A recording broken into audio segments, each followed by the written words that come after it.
Tiba saatnya kita akan sama-sama belajar untuk merenungkan firman Tuhan. Saya mengajak Bapak Ibu Saudara semua untuk sama-sama kita boleh siapkan hati kita. Dan mari sama-sama kita berdoa.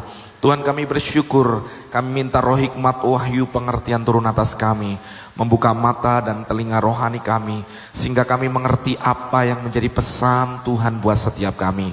Selama firman dibagikan, yang sakit disembuhkan, yang susah terima jawaban dan pertolongan, yang mati imannya dibangkitkan di dalam nama Yesus. Kami melihat, kami mendengar seperti Tuhan berbicara dan menunjukkannya kepada kami. Firman-Mu kebenaran dan kebenaran memerdekakan kami.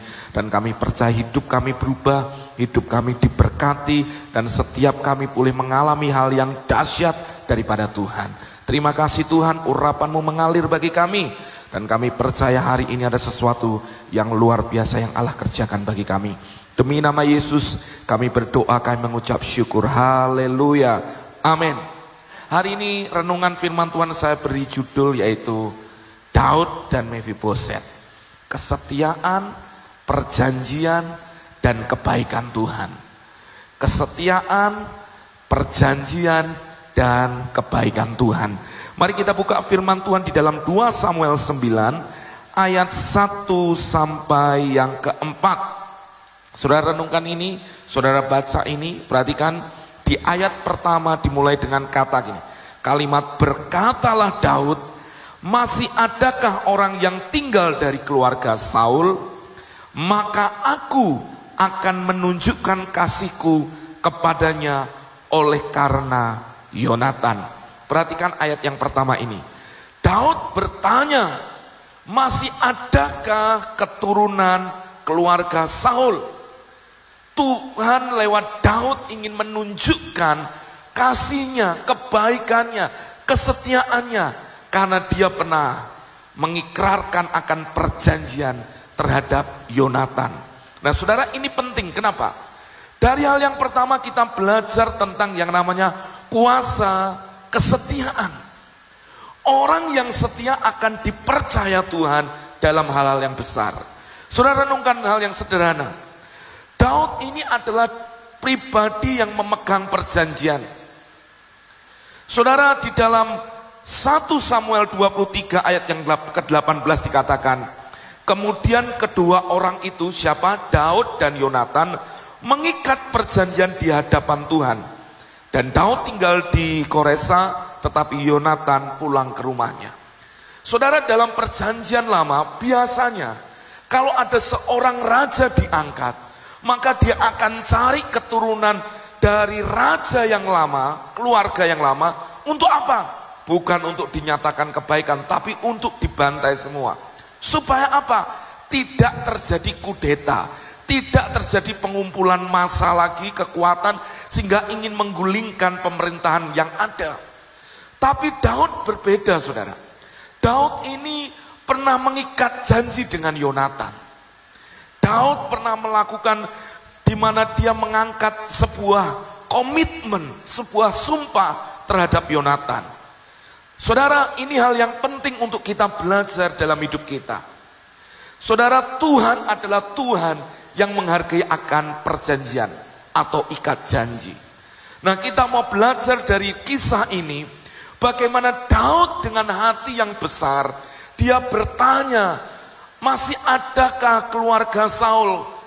Karena dia hendak menunjukkan kasihnya, karena perjanjiannya dengan Yonatan.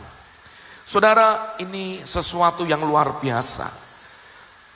Daud tidak mau merasa tersaingi. Daud tidak merasa bahwa hidupnya akan terancam ketika dia tunjukkan kasihnya kepada keturunan Saul. Padahal kita tahu Saul ingin membunuh Daud.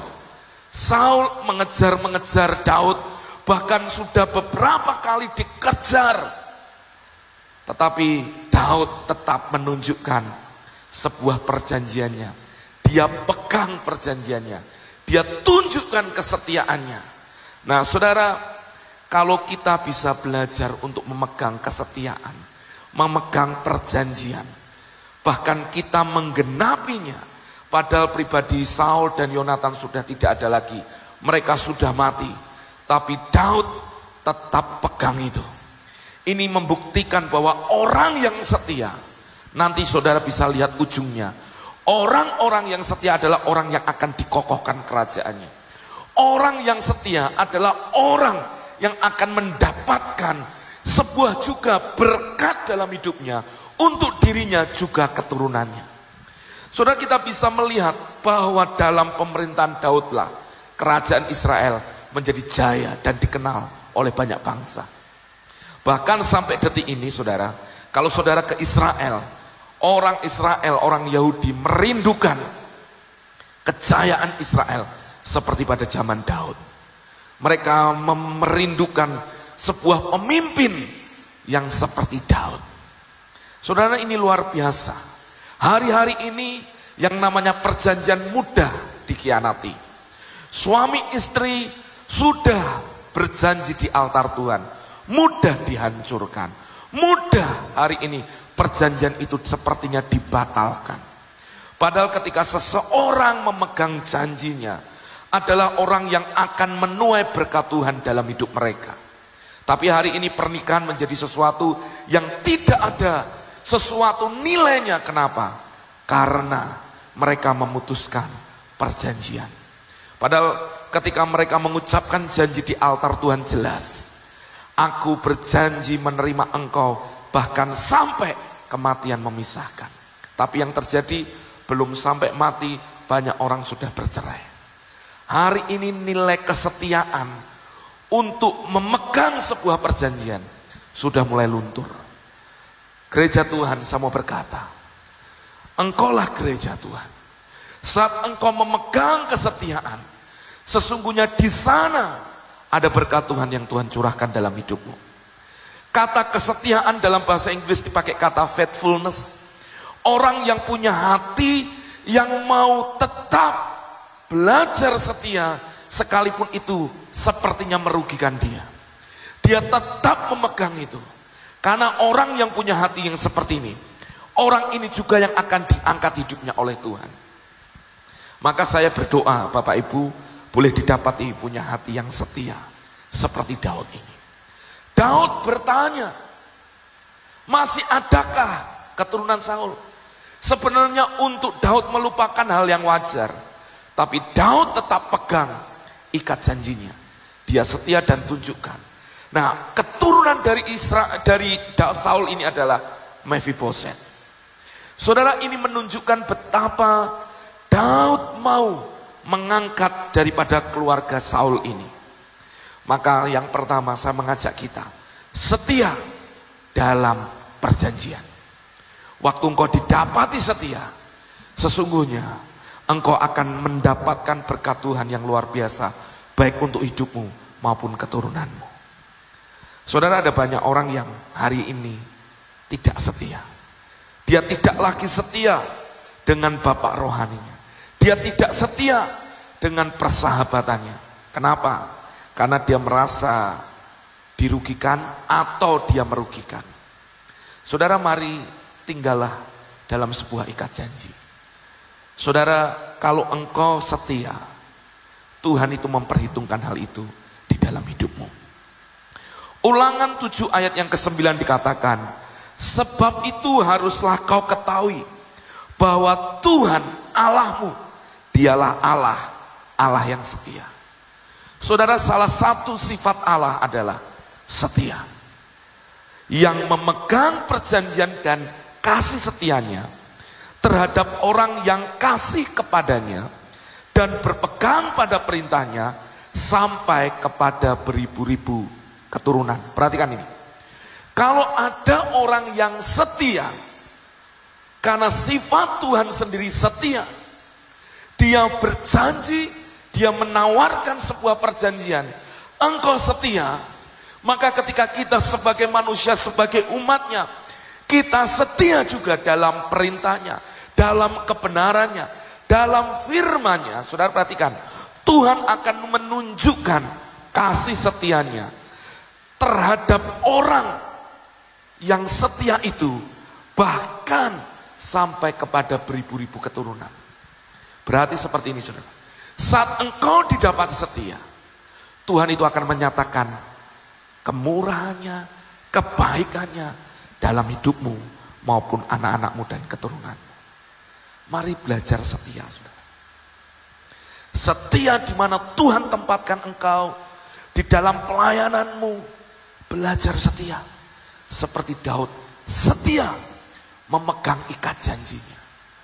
Ada banyak orang hari ini gampang tersinggung, gampang kecewa, gampang marah, dan memutuskan sebuah persahabatan, persaudaraan. Kenapa? Karena pada dasarnya hatinya sudah terluka. Saudara, saya mau mengajak kita, belajarlah setia. Ada banyak suami-suami yang engkau tidak lagi setia kepada istrinya. Hari ini berlakulah setia. Terhadap yang setia, Tuhan pun berlaku setia. Bahkan kesetiaan Tuhan, kasih setianya dinyatakan kepada beribu-ribu keturunan. Saya berdoa saudara belajar seperti ini.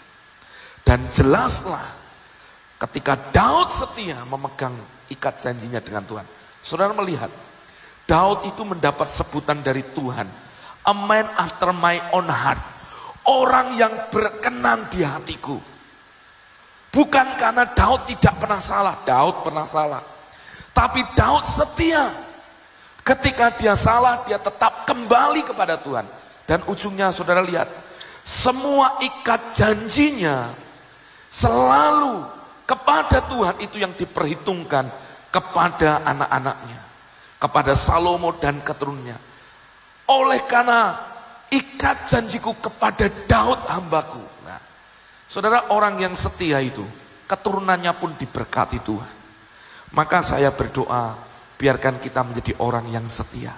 Setia kepada Tuhan karena kita mengikat perjanjian dengan Tuhan. Yang kedua, kita setia dengan orang-orang yang Tuhan tempatkan dalam hidup kita untuk kita berlaku setia. Siapa dia? Orang tuamu. Siapa dia? Anak-anakmu. Siapa dia? Istrimu, keluargamu. Di mana Tuhan tempatkan engkau digembalakan, setia.